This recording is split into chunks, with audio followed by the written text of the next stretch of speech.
أهلا وسهلا بيكم في حلقة من برنامج شخصية مؤثرة مع مروة صالح. كل سنة وانتم طيبين بمناسبة شهر رمضان الكريم، واللي هنتكلم فيه عن سير الصحابة والتابعين اللي نوروا الدنيا بعلمهم وإيمانهم وأخلاقهم. النهاردة هنتكلم عن رجل قال عنه رسول الله صلى الله عليه وسلم: لو أقسم على الله لأبره. هو أويس بن عامر القرني. أويس رجل بسيط بيعيش في اليمن، يرعى الأغنام ويرجع بيته يخدم أمه المريضة. قال عنه الرسول صلى الله عليه وسلم مع أصحابه سيدنا أبو بكر الصديق وعمر بن الخطاب وعلي بن أبي طالب وأبو هريرة رضي الله عنهم: أنا في الجنة مع أويس القرني. فرد الصحابة: ما فيش حد معانا بالاسم ده يا رسول الله.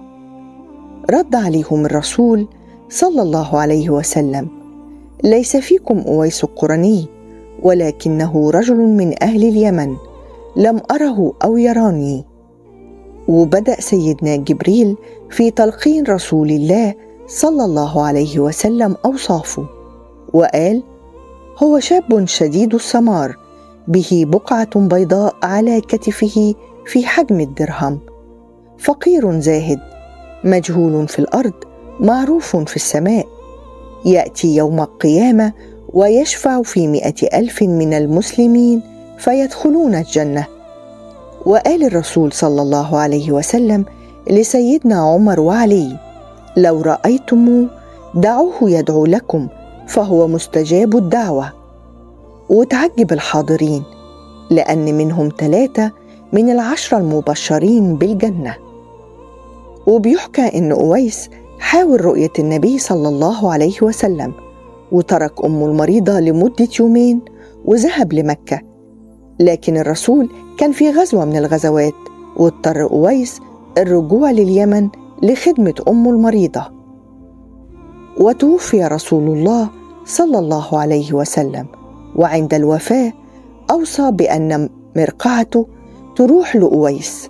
والمرقعة هي قطعة من القماش كان يجلس عليها الرسول صلى الله عليه وسلم، واحتفظ بها سيدنا عمر بن الخطاب. ومرت خلافة سيدنا أبو بكر الصديق، وجاء من بعده سيدنا عمر بن الخطاب، وكانت مدة حكمه طويلة، استمرت ل10 سنوات. وكل سنة في موسم الحج يسأل عن أويس.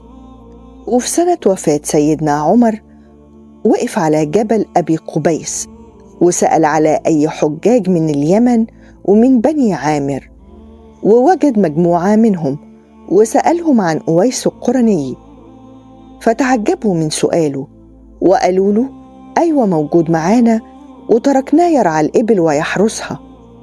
فذهب سيدنا عمر بن الخطاب وسيدنا علي ووجدوا أويس بن عامر القرني بيصلي، وسألوا عن اسمه وبلده وعن العلامة في كتفه اليمين.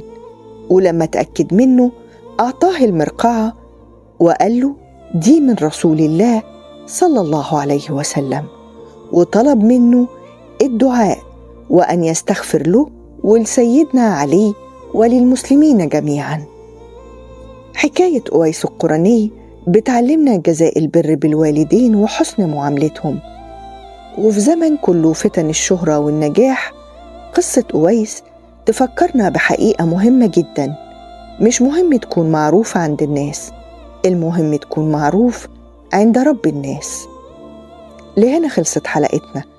استنوني في حلقة جديدة من شخصية مؤثرة مع مروة صالح. دمتم بخير.